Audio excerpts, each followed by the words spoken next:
নৌকা কৌয়া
দেখছি যাচ্ছিও সব জায়গায়।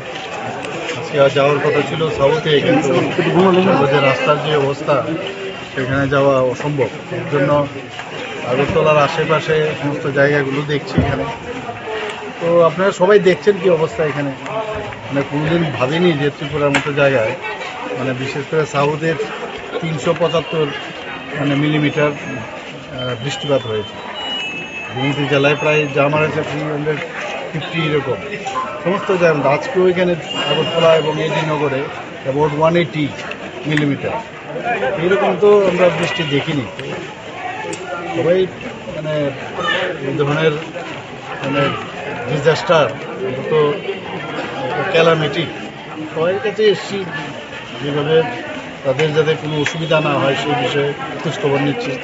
আমাদের সবাই কাজ করছে, সমস্ত গভর্নমেন্ট মেশিনারি প্লাস আমাদের যারা কাউন্সিলররা আছে খুব ভালো করে কাজ করছে। আমাদের পার্টিরও যারা আছেন সবাই কাজ করছেন। আমাদের মাননীয় পার্টির প্রেসিডেন্টও এখানে আছেন, সবাই উনিও ঘুরছেন সব জায়গায়। উনিও সব জায়গায় বলে দিয়েছেন যে সরকারি পর্যায়ে করবে, কিন্তু আমাদের যাতে যারা পার্টির যারা কার্যকর্তা আছে তারাও যেন এর মধ্যে যোগদান করছে সব জায়গায়। কতটা শেল্টার হাউস খোলা হয়েছে এখন পর্যন্ত? আমার কাছে যা খবর আছে প্রায় 320টার মতো শিবির খোলা হয়েছে সারা ত্রিপুরা, এবং প্রায় 30,000-এর উপর মানুষ এই শরণার্থী শিবিরে আছে।